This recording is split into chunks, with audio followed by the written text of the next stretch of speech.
Welcome to the short-term show from Blue Ridge, Georgia.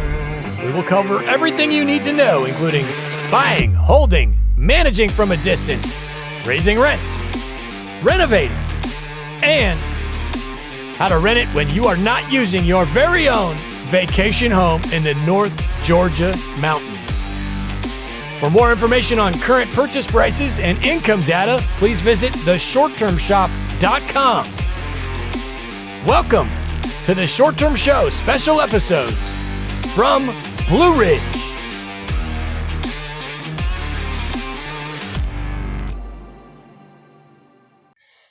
Great to be here. Short Term Show from Blue Ridge, North Georgia mountains. Happy to be here with the greatest of all time, the Short Term Shop. I'm the Director of Education, and I have a podcast called Short Term Rental Management. My name is Luke. I do have Yak. He is a fantastic real estate agent in the market, and we have a client, Melody, who is a rock star in short-term rental hosting, and we're happy to have you here today. Today, we're going to talk about things that happen regularly, what to do when you get some weird stuff going on in a vacation house, and particularly in the mountains of Georgia. So let's go with bugs. Let's start with bugs. So my bug system is get the exterminator over there once a month. Some exterminators want to do every 3 months. Okay, that's fine in a primary home, but when it comes to rental real estate, and especially in a piece of rental real estate that is being used on a short-term basis, 2-3 nights at a time, bugs and reviews, they don't really go hand in hand, right? So a bug is going to get you a bad review. So talk to your exterminator. I do have several podcasts on this subject as well. Going to plug my podcast again, Short-Term Rental Management. And some exterminators will say, sorry, I only do once every 3 months. That doesn't mean you wouldn't hire that person, but they will do what's called a retreat, so you just got to call them periodically if you're on a quarterly basis and say, hey, can you get over there next week on this day and get it retreated, that kind of thing. And but a lot of times, especially in mountain markets, you'll be able to find an exterminator that will do once a month, which is ideal. And you are hopefully looking for somebody who understands the door codes. And of course, in a market like this where everything is a door code, that shouldn't be too difficult. But I would definitely have that conversation with them while you're interviewing. Hey, are you going to be cool with like me sending you like an iCal, having your own door code to go in between guests, etc., that kind of thing. Melody, what have you run into with your pest control folks? Yeah, I do the same thing, monthly pest control service. And it pretty much covers a lot of stuff. And I haven't really had an issue with guests running into bugs. The only thing that I ran into was wasps and hornets. And that was because there was a nest nearby at a neighbor's house. So the pest control service people were able to identify it and remove it as part of the service. And yeah, it's nice because if you ever have an issue and you have the monthly service, they'll come out and it won't be an extra charge. And then, yeah, for me, scheduling them, I just have them call me the beginning of every month, and then I'll tell them to come at like a date where I have a turn. So it's pretty easy. Yeah. Yep. You want to make everything as simple as possible. If they're making you call them every time that they need to get over there with 48 hours notice or something random and annoying like that, it's just not going to work, and you're going to end up hating this. They say, I think that's the most important thing to take away from today's call. It's not about the annoying bug guy. It's about fixing it so it's no longer annoying. And it's like that with every aspect of landlording. Yak, talk to me about what bugs in general you got in the area. Do you have, carpenter bees? Do you have scorpions? What are we looking at? All the above. Yeah. Yeah, no, we, definitely, number one, look, I tell everybody this is North Georgia and this house is made out of wood. So termites, some people don't classify. I mean, it is a bug, but it isn't, the biting kind that your people are going to be, your clients or your renters are going to know much about. But, every system around here, you need to have, the Centricon system going around your house. That's a yearly thing. Usually to set that up, it's about $600 to $800 a year. To maintain those Centricon traps. Once a year, they come back out, they rebait the stations, usually about half that much. So if it's 600 to set up, it's usually 300 to retreat, and that goes on annually, and get that termite bond. Then moving on, the next probably, bug that you have to worry about is going to be the carpenter bees, and again, it's not something that's going to necessarily bother your people as much as they can be somewhat destructive. And I don't know the science about it. I don't think the scientists know the science about it. And what I mean by that is why somebody's house, right, somebody's house that's sitting right here, cabin, gets just hammered with carpenter bees and the house next to them doesn't. And some people say it's the type of wood, the type of build, the way it's finished. Maybe it's the type of stain, the type of paint. I can tell you, I've seen carpenter bees go through all sorts of paint, all sorts of stains. Carpenter bee traps tend to work when they're fresh. Again, I say this, it's not usually a huge deal. It's something you have to worry about in the spring, but they're boring holes in your deck, and it can kind of become an issue in some instances. But the good thing is the exterminators can come out there. There is some sort of topical spray that they can treat your house with. Some people say it works great. Some people say they haven't noticed it work at all. But again, carpenter bees, something you have to look out for. Your standard wasps, bees, ants, anything else, that you would see anywhere can be there. Scorpions, they're the little tiny scorpions, like the size of a nickel, smaller than a quarter, smaller than a roach, quite frankly. Those, I've seen them in probably 1% of the cabins. So I don't see them that often, but I do see them. And I think the cabins that do tend to have them, they will do that monthly treatment. And it doesn't take any additional service to kind of cover that, and usually knocks those out. But, carpenter bees and termites are really things a homeowner needs to concern themselves with the most. And then obviously annoying ones like wasp and whatever, you have to consider those as well. Yeah, absolutely. All right. Yeah, and again, consult with your professional pest control folks. Carpenter bees are a pain in the rear end, but a lot of times you can't really do anything about them. You can stand on the front porch with a beer and a rolled up magazine and swat at them. I've done that before. They're actually, one more thing on carpenter bees. They're harmless. If a guest messages you and say, oh my goodness, there's these big bees hanging around on the front porch, bumblebees, they do not sting. Again, not legal advice of any kind. It is possible for the male to sting. I've done a bunch of research on this, but it is extremely rare.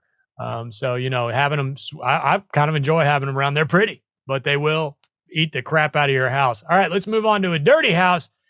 If you've got a situation where a guest shows up to a house that hasn't been turned. Now, this is not as nearly as common as it used to be. When I first started, that was the thing. You were always kind of worried, oh my God, is this guest showing up to a dirty house? Because you get busy and you forget to check with your cleaner and this and that. But today, there's so many scheduling apps and softwares, and your management software should basically kind of keep track of this for you.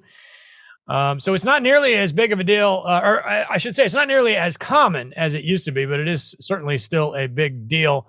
And if the guest shows up to a dirty house, you made a mistake. You've got to get that fixed on the front end. So if you're only going to let that happen once, and then you're going to say, oh man, how do I implement something to make sure that doesn't happen again? Again, your property management software, there's websites that'll do the scheduling for you, like Resort Clean and Turno.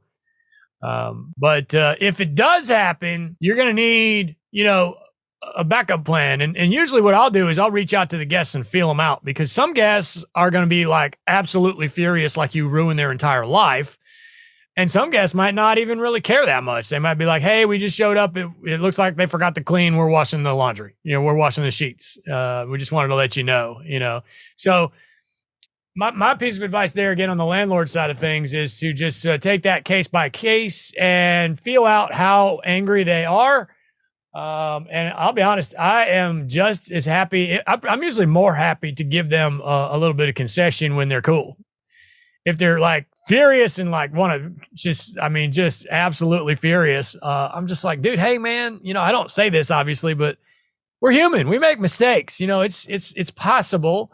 Same thing could happen at a hotel. You show up. I have that happen all the time. I have it happen all the time at hotels. I show up and they say, oh, sorry, your room's not ready. And I'm like, what are you talking about? I just had this happen at Disney with the kids. We got all the way down to Disney And they said, sorry, your room, we gave it to somebody else. And I'm like, what? And so they put us in another room that didn't have the bed situation we were looking for the kids. And then we had to move the second day to a different room because the room that they gave us in exchange for messing up the first time, somebody else had to check into that room. So we couldn't even stay in that room. And so, these things do happen. You got to do your best to kiss their rear end if they do show up to a house that it is dirty. That's not good.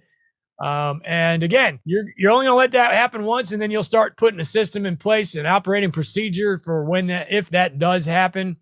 Melody, have you had that happen before? Luckily, no. I think early on, right when we started, set up a pretty good system with my cleaner, and my cleaner's very reliable. So luckily, haven't had to deal with someone coming into a dirty house. But there has been instances, just a couple where like maybe cleaning, there's like a last minute mishap and my cleaner wasn't able to make it due to an emergency. So I would just get a new cleaner, like a backup cleaner. Since I've interviewed a lot, I have a lot of them, just their numbers and how they did in their interviews.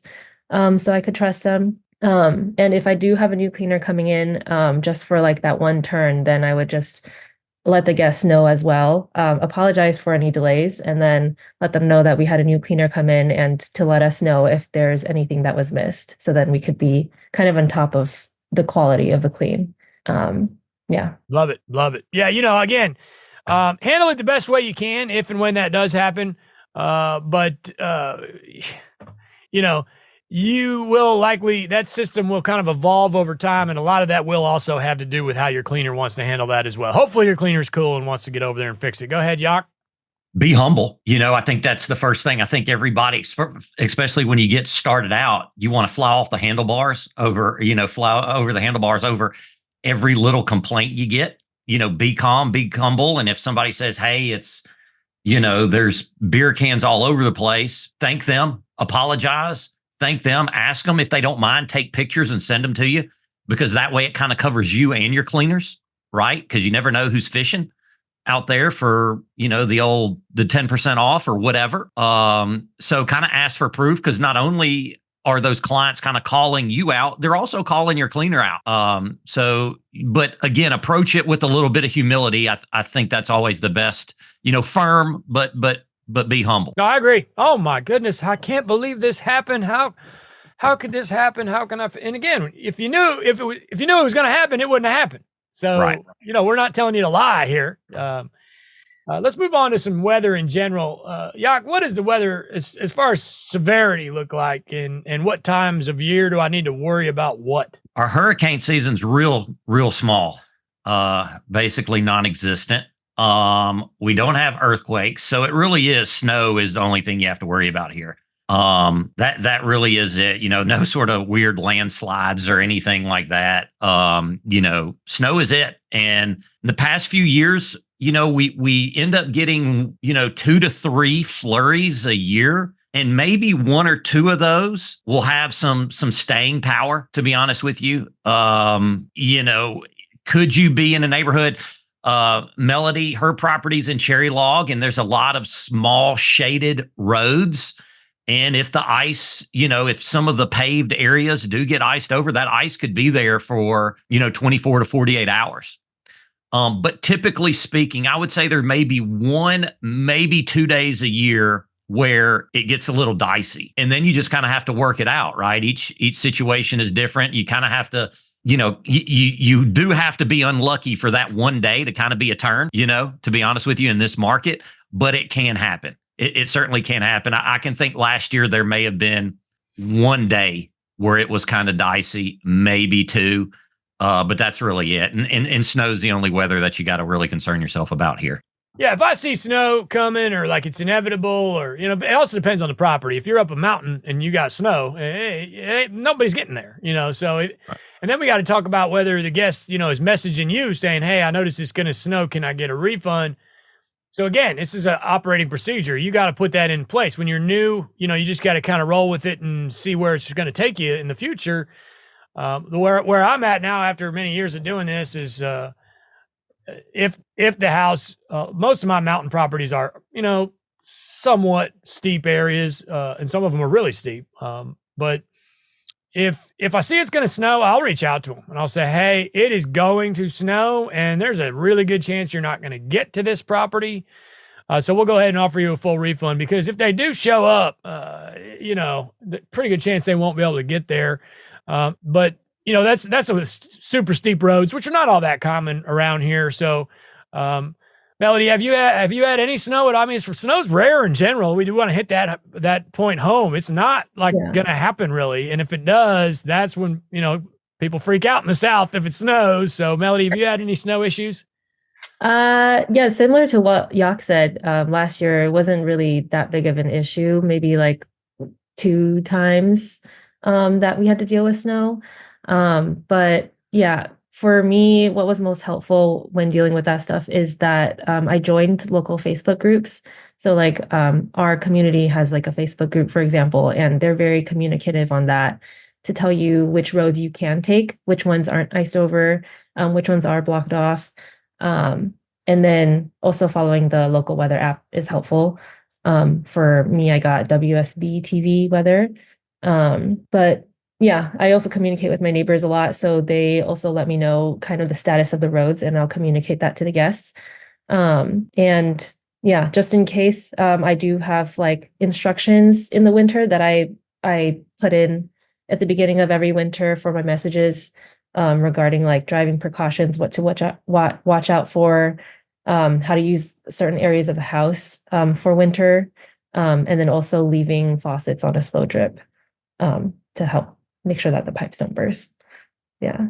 I'm from up north, and I met a girl from the South, and we moved to Tennessee, and this was years ago. I don't live there anymore, but she said, it's going to be cold tonight. We need to drip the sink. And I'm like, what in the hell are you talking about? I thought it was some sort of, voodoo. I don't know what, like she was making it up, and like a seance. Yeah. Let's get out the Ouija board here, and I'm like, but it turns out it's true. And what it is it relieves the pressure in the pipes and basically makes it so that it's not impossible, but much more difficult for ice to form if it gets down below 32 degrees. And that is a real thing. I will ask my guests if it happens to be. And again, it needs to be under 32, like during the day, which is going to be very, very rare. Maybe at night you're going to get down that low, occasionally, but by lunchtime, it's back up to 40, 50 or whatever, in most cases. So drip in the sink, that is a real thing. But again, as far as discounts and refunds, et cetera, at least with the weather, I'll go ahead and get upstream of that and offer it to them before they get there if it's really bad. Otherwise, no way. I mean, unless there's an actual evacuation of some sort, or the weather service says, hey, we're going to shut this area down because there's more snow than we can handle.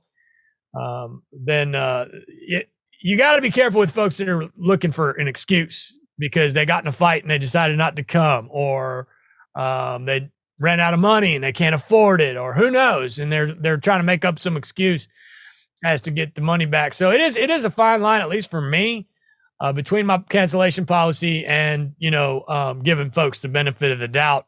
Most of the time, me personally, I'm happy to just refund people, cancel, let them cancel on their end and give them a full refund for honestly almost any kind of issue. Now, again, that's going to come down to your landlording strategy. Everybody's going to handle that stuff different as far as giving refunds, discounts, etc. Not discount. Now that I've used that word, I do not use that word. I don't like that word in my listings whatsoever. I do not want to give the impression that there is some discount to be had at my place. My price is my price. And if you're looking for discount vacations, you're in the wrong place. Yak, did you have something there? Let me ask you a question. Let's just say you got to check out on Sunday. All right.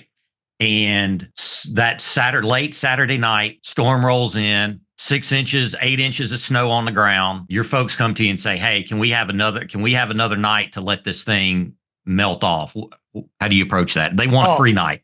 Me, 100%. I will. If it's not booked, I have no problem doing that whatsoever. And I'm pretty much guaranteed a good review there, a happier guest, a safer guest. Safety is always number one, period, for me. And I wasn't going to make any money that night anyway, so I got no problem with that. Melody? Yeah, I would do the same thing. If it's unpassable, even if someone is coming in the next day, I would have them stay another night because it's dangerous for them to leave and it's dangerous for someone to come. And it's also probably dangerous for the cleaner to come. So I wouldn't want someone to show up to a dirty house either. I would prioritize safety for sure. Absolutely. Safety first, safety first. Yeah. Mountains and snow, they don't generally mix. Of course, the roads around here are not all that bad in most cases anyway, but batteries on the lock. All right. Now here's the old foolproof trap on that one. You just have a lockbox on the front of the house somewhere with the key to the lock. And if your batteries die, you got a backup plan. I go further than that. We do check our locks once a week, every Monday, to make sure the battery level is okay. Matter of fact, if we are, and again, I'm getting ahead of myself. I'm just assuming everybody already knows that these fancy deadbolts that are out there today are battery operated. They'll connect right to your phone. They'll connect right to your management software. They'll change codes for you, and they will tell you what the battery level is. So we will check ours every Monday. Anything under 60%. I'm actually going to write this down. I'm going to battery level. I'm going to bring that back up to myself later. Taking notes on the show. Thank you for your time. Anything under 60% gets a new battery. Just shoot the cleaner a text. Say, hey, it's time for new batteries on this one.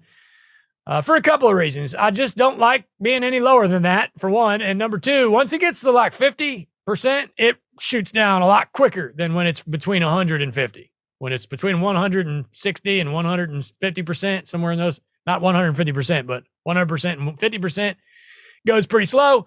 Once you hit 50 and then a little lower, man, it can go like that. So 60% is my number there. And then, of course, you got a lock box, just a good old master lock combination pad lock box somewhere on the house. One pointer on that.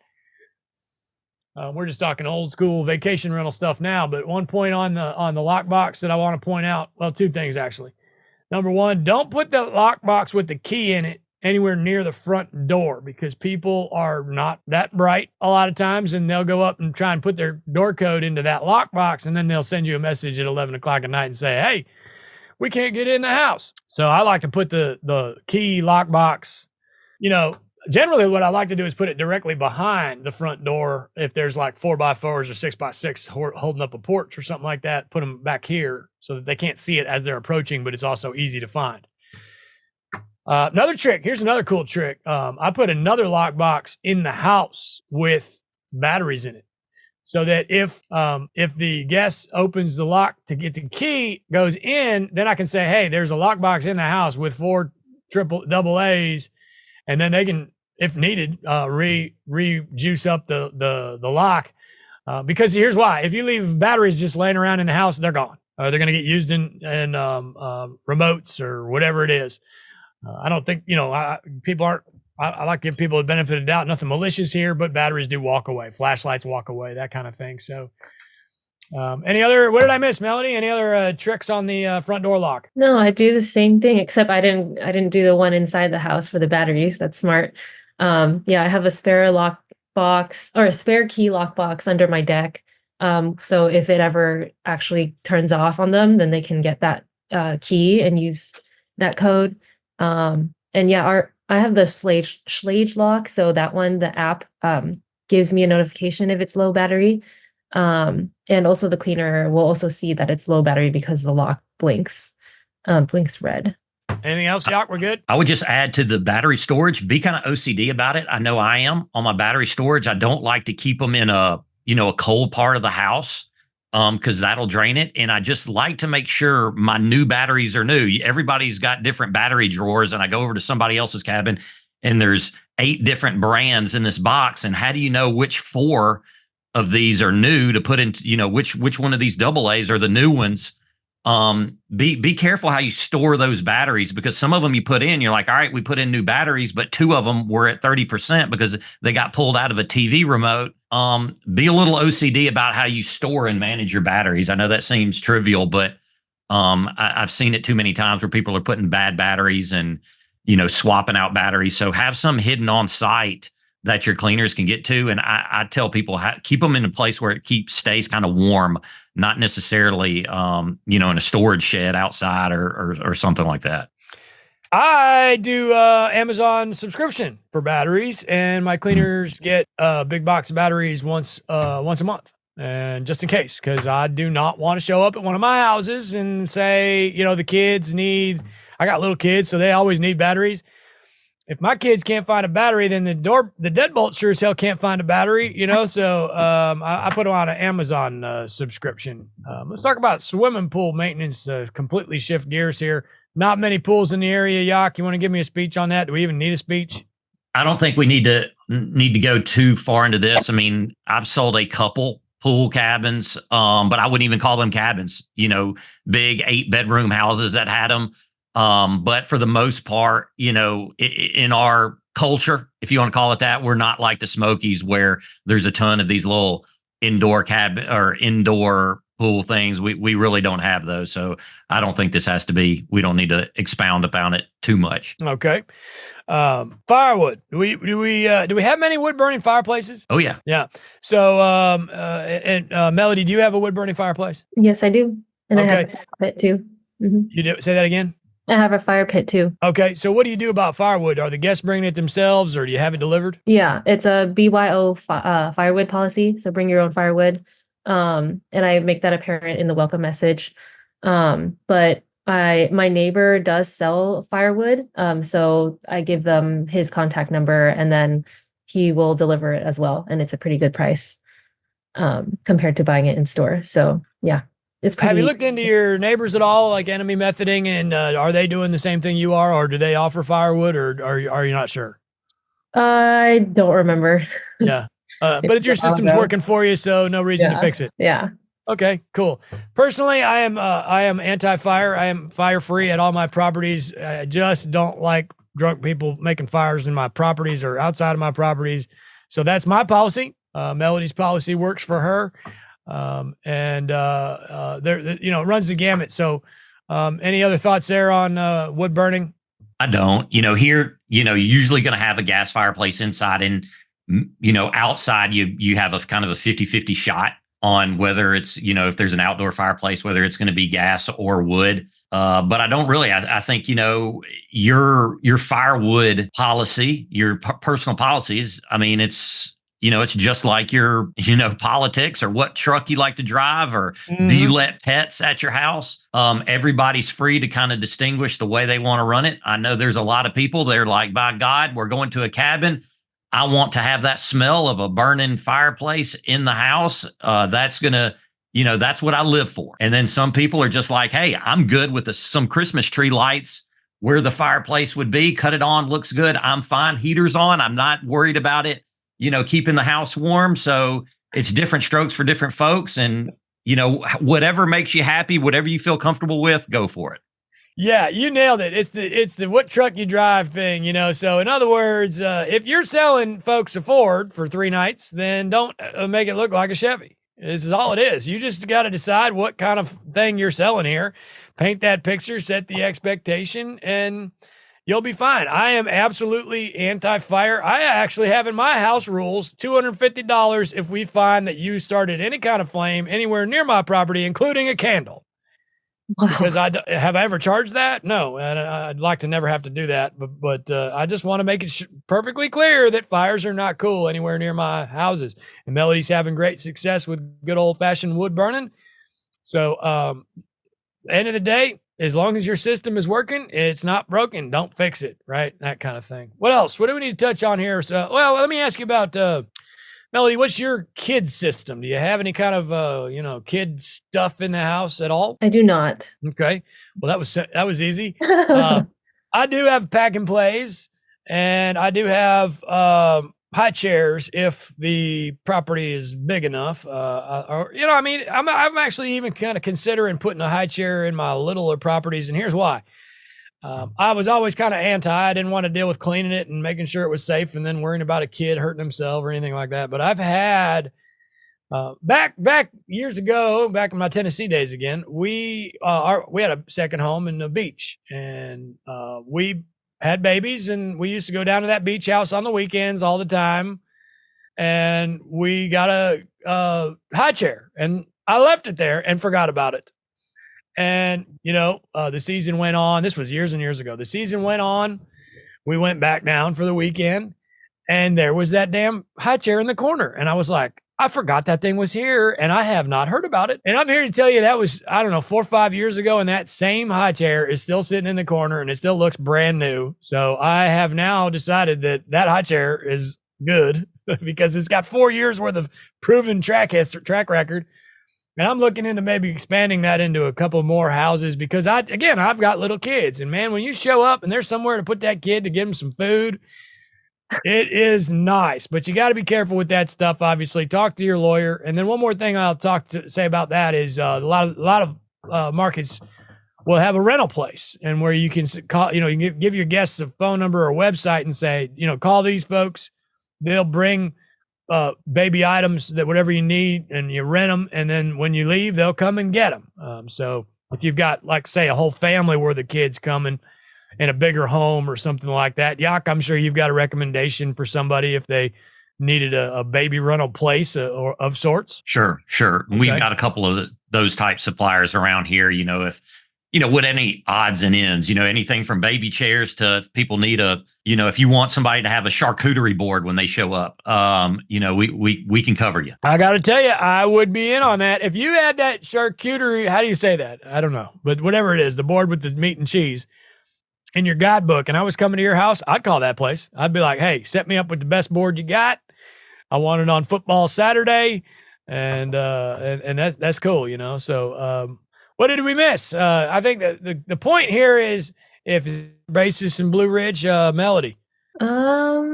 No, I think that was a lot. That covered a lot of stuff. Yeah. I got one. What about tree trimming? Does that ever come up? Do I ever have a tree that needs to be taken down, or have you ever had to take a tree down for any reason? Yes, I have. Why? It was leaning towards the house. So we do get strong winds sometimes here. So trees can fall, so you don't want it to hit your house. And also branches that are too low. I've had those trimmed as well. It's just good for peace of mind and safety as well. 100%. Yes. Peace of mind and safety. Make sure if you got a tree that looks sketchy, get it inspected. The tree guy will come out, and I'm sure Yak's got a tree guy or two. He can give you a reference, and they come out and inspect it, and they'll say, yeah, this thing needs to go, or no, it's healthy and it'll be just fine. But when it comes to mountains and in this area of the country, a whole lot of trees. So keep that in mind. And then speaking of, I thought of another thing. So where there's a lot of trees, there's a lot of power outages.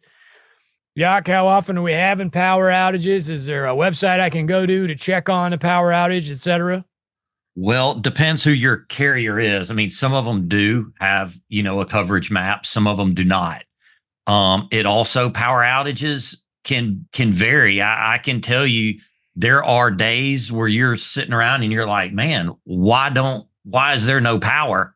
And the wind happened to blow over 20 miles an hour for 2 seconds somewhere, and a rotted tree fell down, and then you've got snow on the ground and you still have power. I can say that the power outages here, we've got a variety of suppliers, can be kind of random, to be honest with you. And, whole house generator, is it something you have to consider? I would say, yeah, consider it. Is it mandatory? No. Melody, I don't know. Have you had any power outages there? I would guess a day or two. Yeah, I have had some for sure. They definitely range in the duration. But usually it's not more than like a few hours, or even less than that. Yeah, it just depends. But yeah, I was considering the generator as well, but I opted not to because I was there living in the house during power outages, and I was like, it's doable for a short period of time. And I just make sure that the guests have what they need in that time. So like make sure they have warmth, flashlights, and like some games, some like board games to keep them entertained. And there is a wood burning fireplace in mine. So I've actually had one guest actually enjoy their experience during the blackout. So yeah, it was interesting to see. That's where you got me. You got me there because if the power goes out, my house is kind of screwed, So because I don't have a wood burning fireplace, so that's something to consider. And then again, you mentioned flashlights and yeah. So what I'll do is I'll subscribe on Amazon for some flashlights and make sure the cleaners are getting, or even if a lot of times, depending on the house, you can ship it straight to the house, or depends on your situation. But I'll ship like 10 flashlights every 3 months, give or take, or maybe twice a year, just to make sure, because they do get up and walk off. And it's nice to have those if the power does go out. If you've ever been through that at 9 o'clock at night with the little kids trying to get them in the bath and there's no light and it's a pain in the rear, flashlight comes in very handy. So anyway, all this stuff is way more fun than the day-to-day 9 to 5 that we deal with in our day jobs, right? So if you want to get into the rental real estate business, we would be more than happy to help you. We are the best in the business, and we are so grateful for you for coming to hang with us and talk about rental real estate and vacation rentals. And Melody, thank you so much for coming and sharing your story. And unless somebody has something that we forgot, all right, cool. We will let you go, and we will be back in the next episode to talk about pricing here on the Short Term Show. Thank you.